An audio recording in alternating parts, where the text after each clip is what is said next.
Xavier David Beaulieu, vous êtes à l'origine du projet Vitirover. Est-ce que vous pouvez nous en raconter la genèse? En fait, j'ai passé une partie de ma vie professionnelle dans la technique, dans l'électronique, dans l'informatique et dans tout un tas de choses comme ça. Et j'ai décidé d'arrêter un petit peu tout ça en 2004 pour donner un coup de main à mon frère, un coup de tête à Saint-Émilion. Et donc je suis remonté sur le tracteur. Et c'est en remontant sur le tracteur, en chaussant, en déchaussant, en faisant toutes les façons qu'on fait dans la vigne, que je me suis rendu compte qu'il n'y avait aucun des apports technologiques dont on disposait dans le reste du monde. Et aucun de ces objets, de ces savoir-faire n'avait été mis à disposition de l'agriculture. Et donc, constatant le problème de la gestion de l'herbe en agriculture, en viticulture en particulier, je me suis attelé à tester les différentes solutions qui sont utilisées autour de ça, à l'exception du désherbage. Toutes les solutions mécaniques, les solutions de broyage d'herbe, et ainsi de suite. J'ai essayé plein d'outils différents, jusqu'à ce que je me rende compte qu'en fait, il y avait une inadéquation quasiment historique entre ces outils qu'on utilisait et l'herbe elle-même. Tout était trop gros, tout était mal dimensionné, donc on arrachait des pieds de vigne, on labourait trop la terre quand il fallait pas assez quand il aurait fallu, ainsi de suite. Et donc, de fil en aiguille, j'en suis arrivé à me dire qu'il fallait trouver une petite machine dont les dimensions étaient en rapport avec l'herbe elle-même, c'est-à-dire un tout petit, très peu énergivore, lent, parce que l'herbe finalement pousse relativement lentement.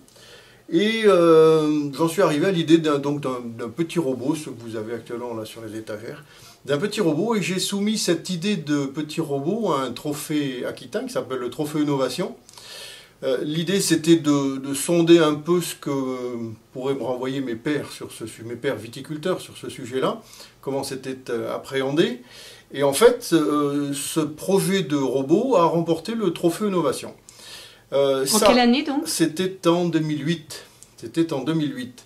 À la suite de ça, avec ce trophée, ça m'a donné l'occasion de présenter le concept à Vinitec, histoire de mettre les viticulteurs en situation et de voir leur réaction face à des objets de cette dimension-là, face à cette fonction. Et en fait, la réception était très très très bonne.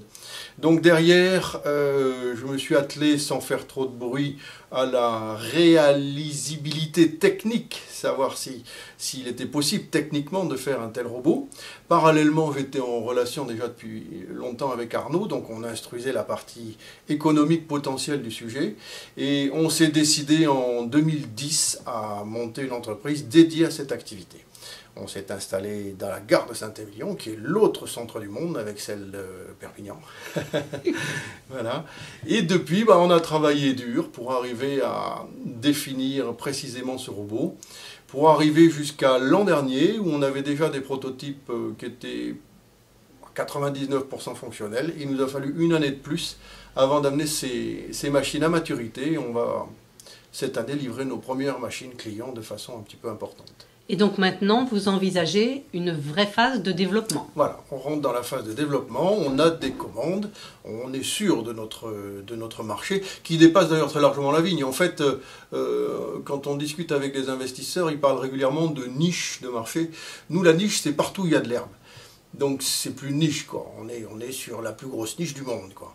Alors évidemment, la vigne est le premier de nos marchés, puisque c'est celui qu'on connaît le mieux, mais parallèlement à ça, vous avez les cimetières américains, les champs photovoltaïques, on est sollicité pour tout un tas d'endroits, les parcs, les jardins évidemment, enfin, partout la surface est un petit peu importante et où les outils conventionnels sont bas, quoi.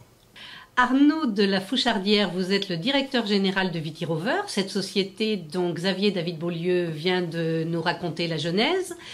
Comment est-ce que vous arrivez sur ce projet et quelle est votre fonction aujourd'hui? Je suppose en plein dans le développement et notamment par rapport au crowdfunding, donc on parle beaucoup avec Happy Capital. Est-ce que vous pouvez nous raconter tout ça? Absolument. Bon, je suis un entrepreneur récidiviste. J'ai passé ma vie à créer des entreprises en France et aux États-Unis dans un certain nombre de domaines, en général liés avec la communication ou avec les technologies.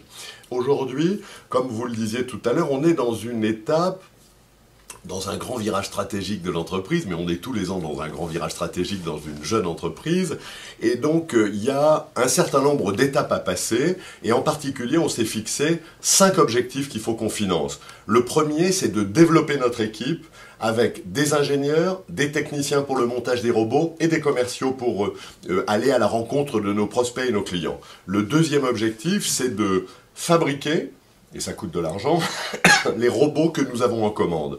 Le troisième objectif, c'est de finaliser, en termes de recherche et développement et de fabrication, le deuxième robot que nous avons développé. Le quatrième objectif, c'est d'installer une ligne d'assemblage pour fabriquer ces robots en quantité importante et pour tout ce qui est service après-vente.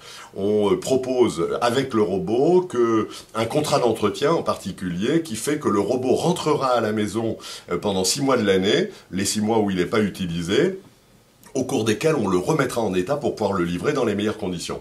Pour financer tout ça, on avait besoin d'argent, et c'est dans ce cadre que nous avons, sur les conseils de notre commissaire aux comptes KPMG, rencontré Happy Capital, qui est donc le site de crowdfunding de la région Aquitaine, même s'il a une dimension nationale, qu'il a fait la première opération de crowdfunding française, et donc les choses démarrent. On a démarré il y a quelques jours simplement, j'ai vu qu'il y avait déjà quelques investisseurs qui étaient là, et puis il y en a un certain nombre d'autres qui vont se présenter.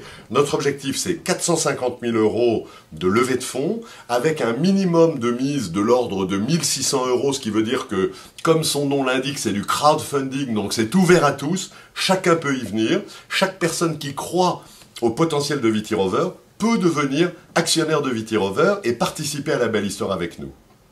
Alors, la personne qui va prendre pour 1 600 €, qu'est-ce qu'elle a en contrepartie? Des actions. Des actions de la société.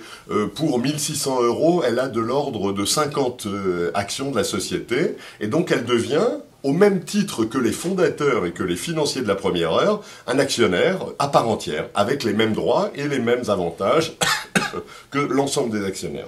À partir du moment où la société distribuera des dividendes, eh bien nos nouveaux actionnaires participeront à ces dividendes. Le jour où un grand industriel nous proposera de nous racheter l'entreprise, eh bien ils vendront leurs actions avec une plus-value, au même titre que nous. Alors, je crois savoir que le robot en cours risque d'avoir des développements de type information à apporter aux viticulteurs, notamment quand il s'agit d'une utilisation viticole. Est-ce que vous pouvez nous en dire quelques mots? Tout à fait. Entre le premier prototype et les deuxième et troisième prototypes du robot qui, à l'origine, selon l'invention de Xavier, était un robot qui était destiné à entretenir l'herbe dans la vigne, on a transformé ce robot d'un robot tondeur à un tracteur sur lequel on attelle des outils. Donc le premier outil, c'est un gyrobroyeur, et le deuxième outil, ce sont des capteurs de type caméra, capteurs météo, etc., qui vont faire des relevés intelligents dans la vigne et qui vont les envoyer à un système expert. Merci beaucoup.